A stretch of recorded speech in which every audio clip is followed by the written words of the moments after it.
So first, let's consider white dwarfs, which are the end state of the evolution of low-mass stars like Sun, and also some interesting things that they can do if they're paired up with another star.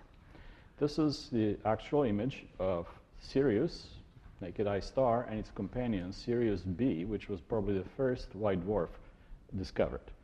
They form a binary, but sufficiently far apart that they do not affect each other. Obviously, Sirius disk is apparent just because it's so burnt in. So to refresh your memory, stars with mass like Sun, give or take a little bit, certainly lower mass stars, evolve off the main sequence, climb the red giant branch, undergo helium flash, go to horizontal branch, may do this again, to asymptotic giant branch, shed the envelope.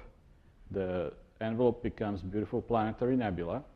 It's the remaining core, which is now not burning anything because it could not ignite further nucleosynthesis because of the low mass, ionizes this nebula and dissipates. So what happens to that former stellar core? It simply cools off.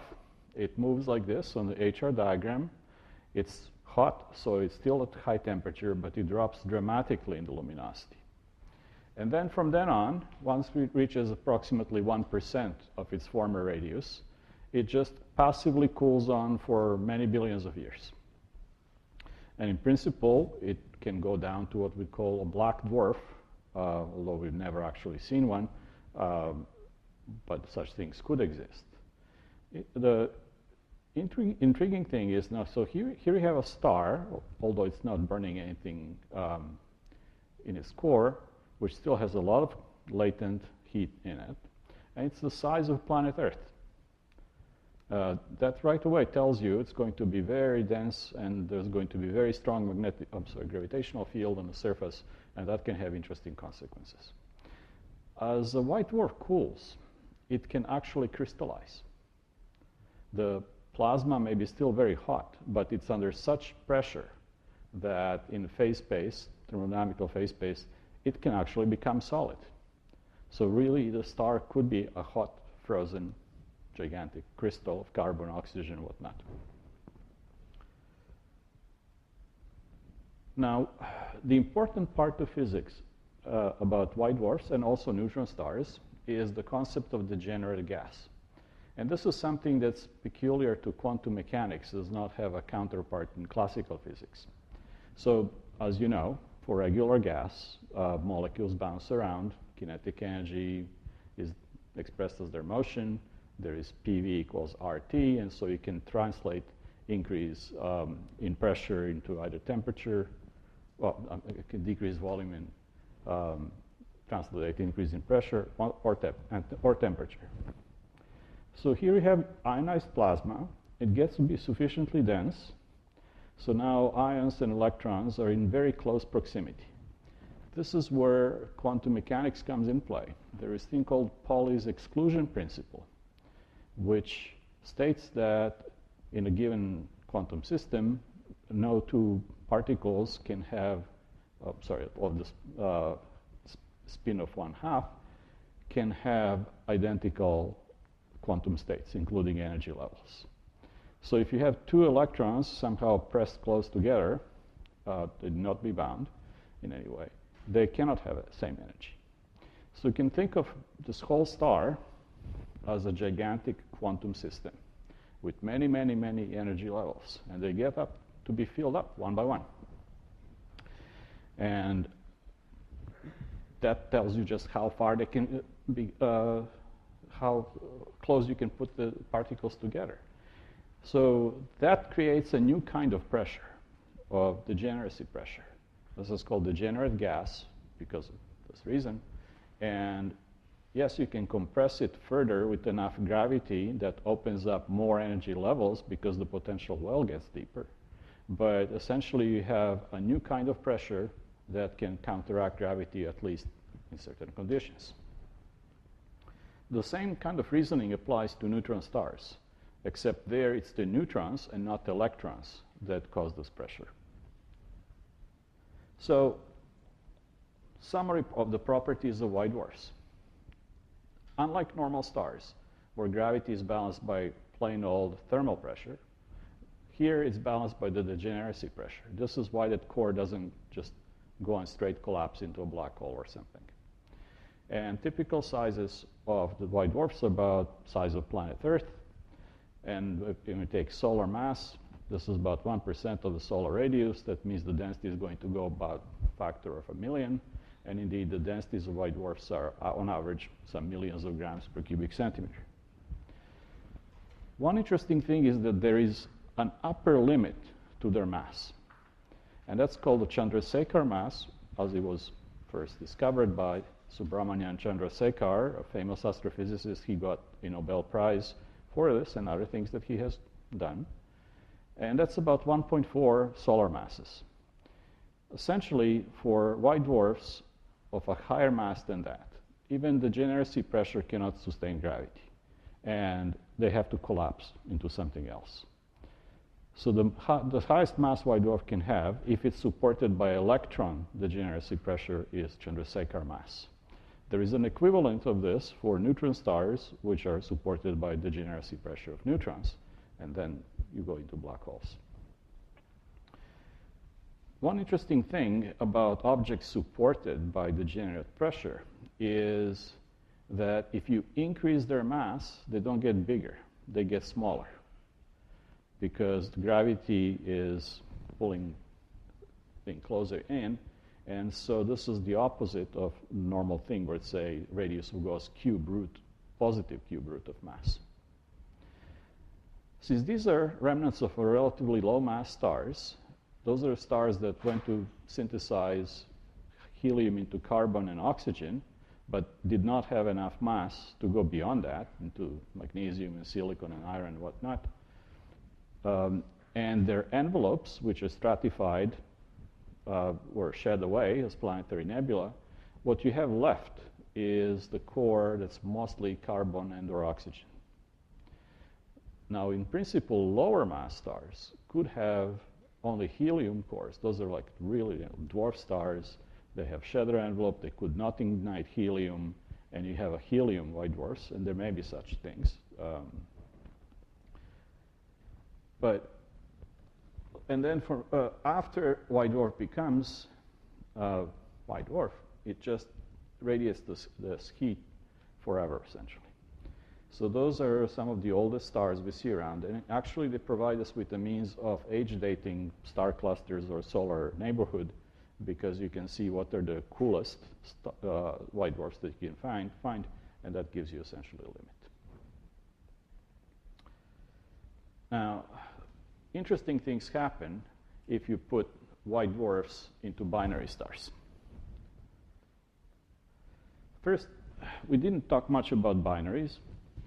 The concept is obvious. Two stars would orbit each other, or rather it's their common center of mass. If they're far apart, nothing particularly exciting will happen. But once their separations get to be comparable to their radii, interesting things do begin to happen. And you may remember when we talked about star clusters in our galaxy, there are two gravitational potentials. There is one due to the cluster itself, and there is the one due to the galaxy. And if a star crosses the boundary where the one of galaxy is overcoming the one from the cluster, it will just evaporate away. So the same thing would apply for any two gravitational sources. In this case, those would be two stars. And there will be a surface around the two stars on which the gravitational potentials of the two are equal. And that's called the Roche lobe, or Roche surface, and has this funny shape that there is a point somewhere between the two stars. Its position depends on the mass ratio, where the two touch, but then there are these kind of elongated quasi-spheroidal things. And so if a star swells, say by becoming red giant, and crosses its Roche lobe boundary, that material will no longer be bound to the star. It will have to be bound to the other star. And it turns out that this is exactly what happens, and the mass flow goes through this Lagrange point in between them. And it's like a little funnel, So the mass can siphon from one star into the other.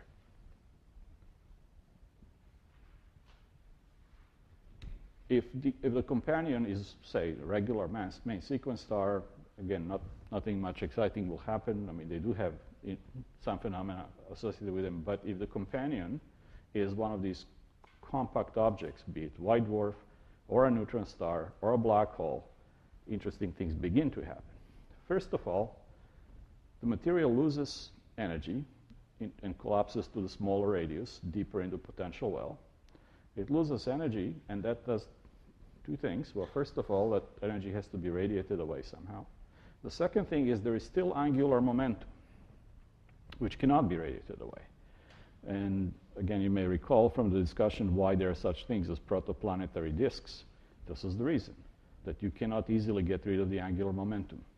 So the material that falls into the white dwarf or neutron star, what have you, first settles into a disk. And then from the disk, it can dribble in. That's called the accretion disk. And the accretion need not be smooth, can come in blobs, and then that cause some variability.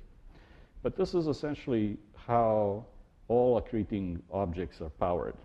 The same reasoning applies to black holes, even gigantic black holes that power quasars.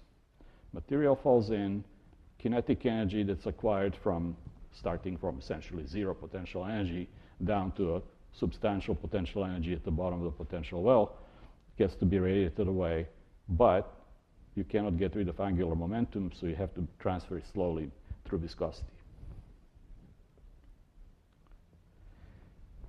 This is an important process that we see over and over in astrophysics, not just for binary stars, but again for active galactic nuclei and in a number of different circumstances.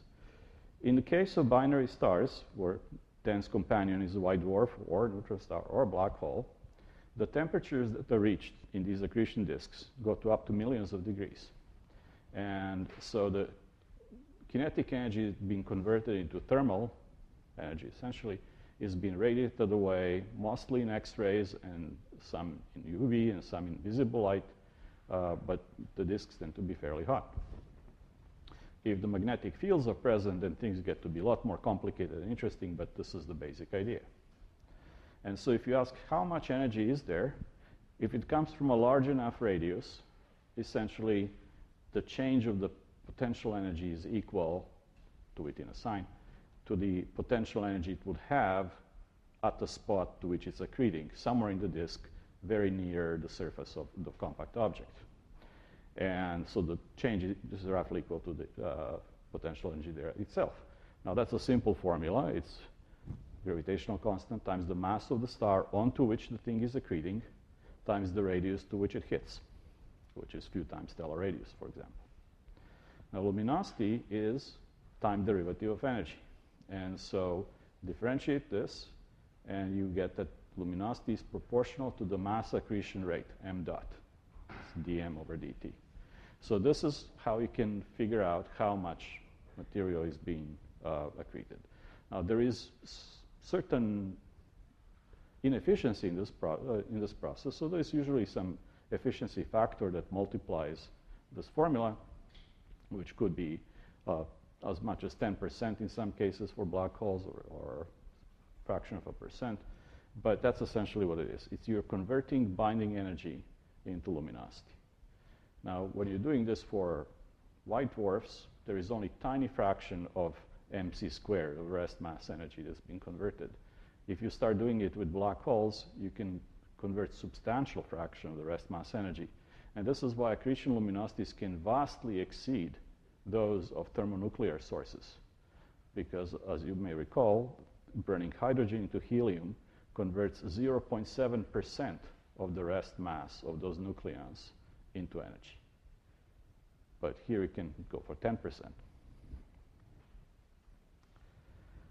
So when this happens, we have objects that we call cataclysmic variables.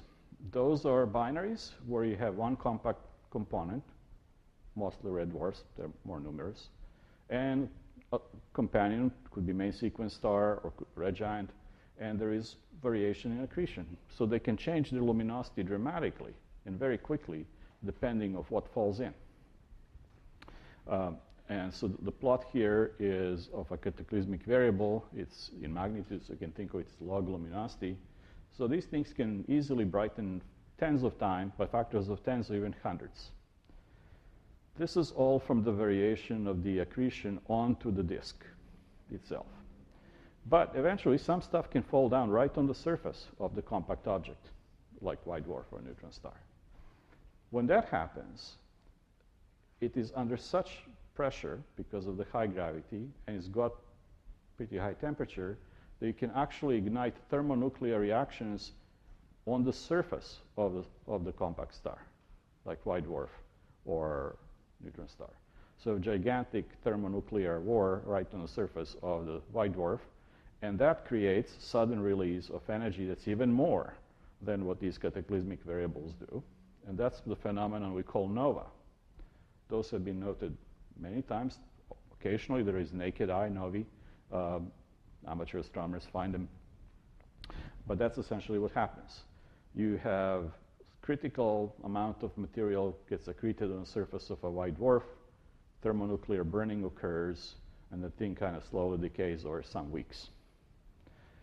So novae have been known for a long time, just empirically, even before people understood the physics.